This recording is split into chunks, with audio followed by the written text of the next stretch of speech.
마음디자인TV 마음디자인 한마그사입니다. 부부, 부모, 셀프힐링, 홈스쿨링 영상을 함께 하고 있습니다. 영상의 뒷부분에 무조건 따라하기 위해서 셀프힐링이 되실 수 있도록 영상을 꾸며놨습니다. 영상 끝까지 함께 해주십시오. 우린 전 영상에서 말씀드린 대로 전 영상과 이번 영상 두 영상을 합쳐서 외도의 피해 배우자의 상처 그리고 그 극복, 회복에 관한 영상을 나누겠다 말씀드렸습니다. 지난 영상에서는요, 피해 배우자의 자기 극복, 자기 회복에 관한 영상이었다면 이번 영상은 부부가 함께 상처를 회복하고 조화로운 부부가 되는 길을 함께 찾아가는 영상입니다. 그러려면 먼저 전 영상에 어떤 내용이 있었는지 살펴보는 게 좋겠습니다. 우리는 전 영상에서 배우자의 외도가 생기면 피해 배우자의 의식과 무의식 전 영역에 걸쳐서 상처가 온다 했는데 그 상처의 분석적 메커니즘에 대한 이야기를 나누었었죠. 그 첫 번째로 피해 배우자의 마음에 가장 큰 혼란과 고통을 주는 것은 외도가 만든 피해 배우자 자신의 삶의 의미 언어 파괴가 가져다 준 상처라고 했습니다. 우리에게는 세상을 쭉 지탱하고 살아오면서 이런저런 어려운 일이 많이 있었지요. 갈등도 있었고요. 자녀의 문제나 부부의 문제도 있었지요. 시댁이나 처가의 문제도 있었고요. 그랬을 때마다 우리가 삶과 가족관계를 지탱했던 것은 우리가 의미를 품고 살아왔기 때문이죠. 부부란 무엇인지, 사랑은 무엇이고, 또 믿음, 우정 이런 것은 또 무엇인지, 우리가 삶을 함께 한다는 연속성은 무엇인가, 삶의 가치는 무엇인가, 시댁과 처가를 위해서 헌신해야 될 이유가 무엇인지, 우리가 이런 의미 언어들을 가지고 살아왔었는데, 배우자 외도가 발생되면 이 의미 언어가 붕괴가 되는 거라고요.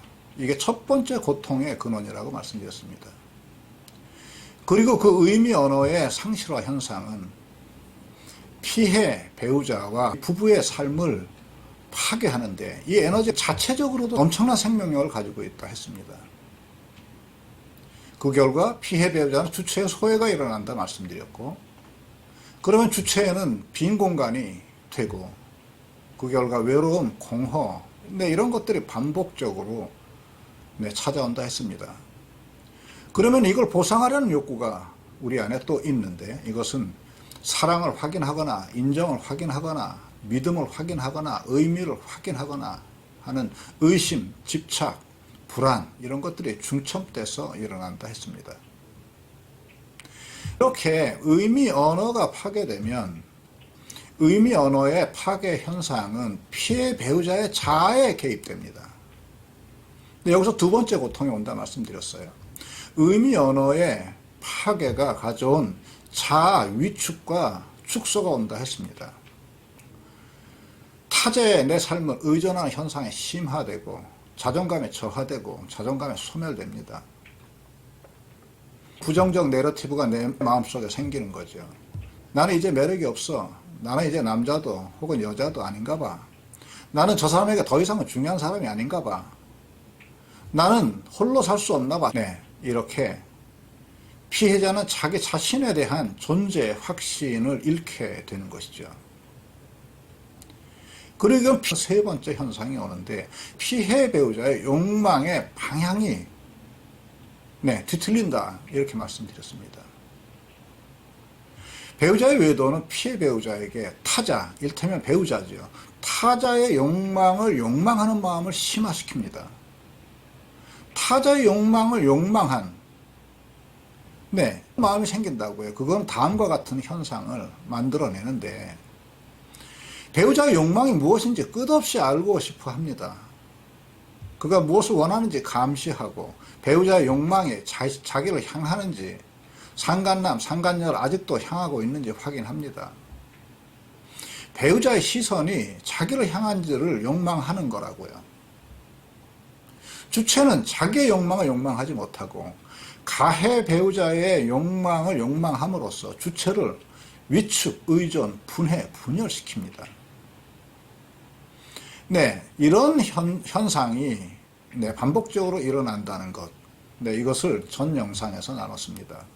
그리고 그것을 피해 배우자가 회복하는 방법도 함께 나눴죠. 그러면 이번 영상에서는 배우자의 외도가 몰고 온 이런 갈등과 분열을 피해 배우자만의 자기 혼자만의 극복이 아니고 부부가 함께 어떻게 극복할 수 있는지를 함께 하려고 합니다. 그러려면 먼저 부부가 이 외도의 문제가 서로에게 어떻게 연결되어 있는지를 한번 보도록 하겠습니다. 부부가 함께 연결되어 있는 것을 보는 것은 가해 배우자, 피해 배우자 양쪽의 책임성과 회복의 의지 관계 때문에 그렇습니다. 나무 한 그루가 지금 보여드리고 있습니다. 지금 보시는 것처럼 나무는 서로 각자 존재하지만요. 서로에게 연결되어 있습니다. 근데 외도 후에는 이 엉킴의 현상이 2배, 3배, 10배 이상 심해집니다.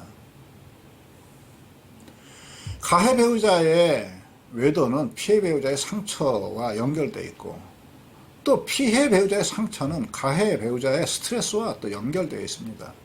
서로 스며드는 거죠. 피해 배우자의 취조, 탄핵의 질문과 비난에 가해 배우자도 자신의 자아의 생존을 위해서 합리화와 방어가 시작됩니다. 비난은 방어와 연결되어 있는 거죠. 이렇게 피해 배우자의 마음은 가해 배우자에게 침투되고 가해 배우자의 마음은 피해 배우자에게 침투됩니다. 서로 엉키고 서로 설키고 서로 가로막고 서로 비틉니다. 그런가 하면 긍정적으로는 서로 기대고 서로 의지하고 서로 격려하고 지지합니다.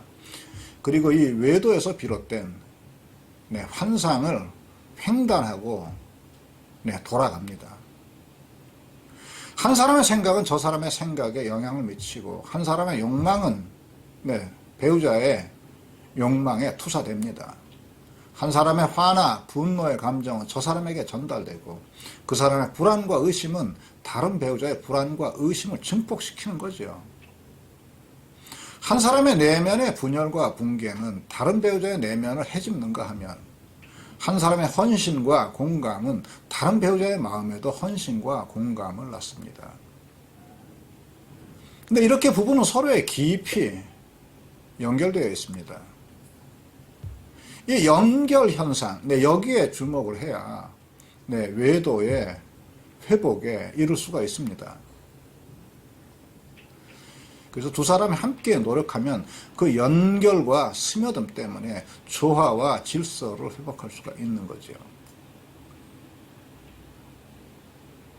근데 그런 이렇게 연결과 스며듦을 무시하고 피해 배우자 혹은 가해 배우자 한 사람에게 이 회복에 대한 모든 것을 미뤄놓게 되면 가해 배우자, 피해 배우자 한쪽의 노력만으로는 부부의 내외면의 무질서를 회복하기가 힘듭니다. 존재의 연결이 안 된 부부 일방의 회복 시도는 끝없는 논쟁을 일으킵니다. 혼자서는요, 다른 쪽과 논쟁을 일으키는 데는 아주 소질이 있는데 두 사람의 조화를 찾는 데는 아주 무능합니다. 개인의 욕망은 먼저 자신의 에고의 생명력을 이어가려는 방어기제의 활동 때문에 더더욱 그렇습니다. 다른 그림 하나를 더 보겠습니다. 지금 보시는 그림은 벌과 꽃의 그림입니다. 벌을 남편이라 생각해도 되고 아내라 생각해도 되겠습니다. 벌과 꽃, 꽃과 벌, 한 쌍이죠.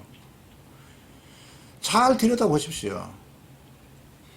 이 그림에서 보이지 않는 현상이 하나 있습니다. 보이지 않는 현상.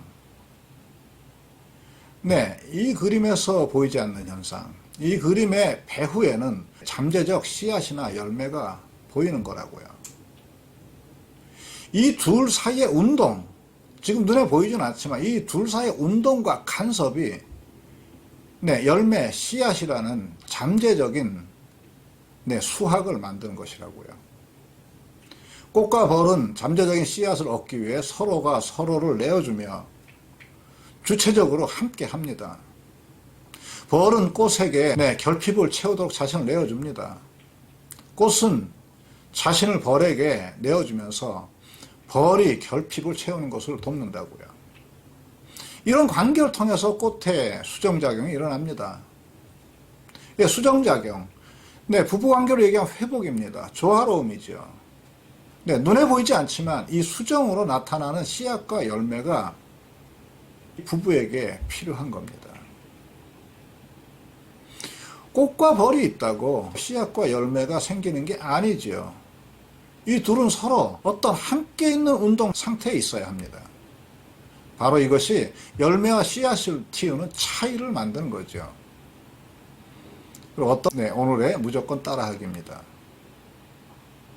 먼저요. 피해 배우자에게 의미 언어가 상처를 받았잖아요. 그러니까 가해 배우자는 책임을 느껴야 합니다.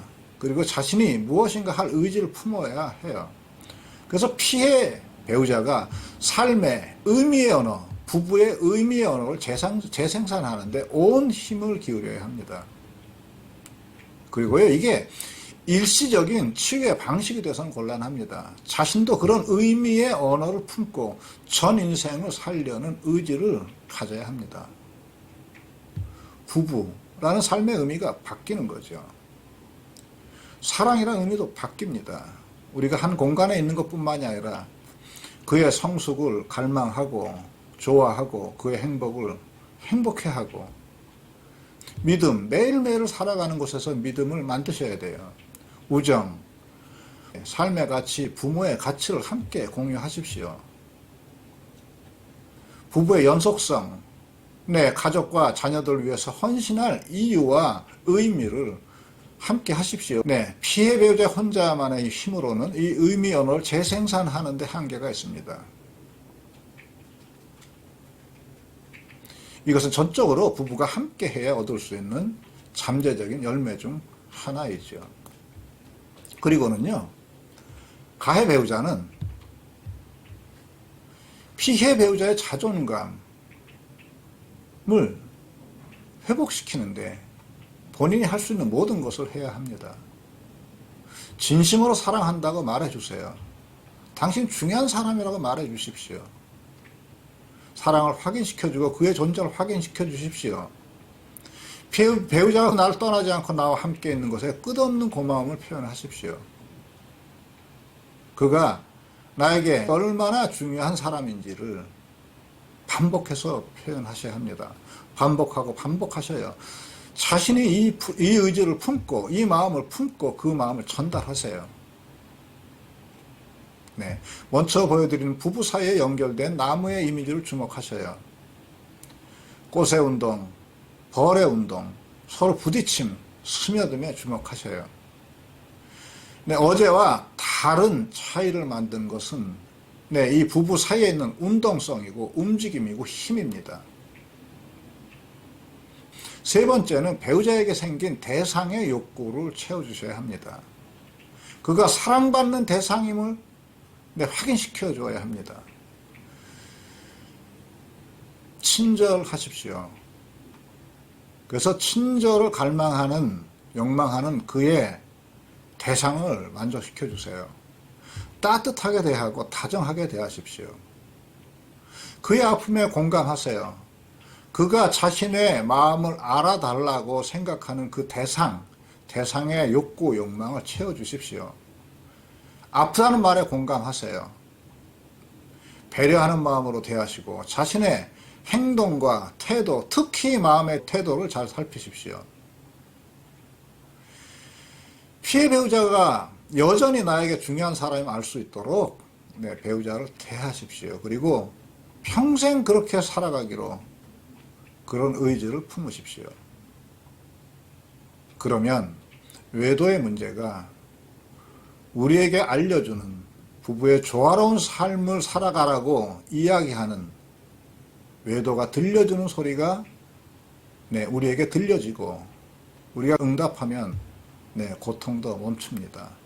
조화로움이 부디 행복한 부부의 삶이 되시길 진심으로 바랍니다. 구독과 좋아요, 알람을 눌러주시고 다음 영상에서 또 뵙도록 하겠습니다. 고맙습니다.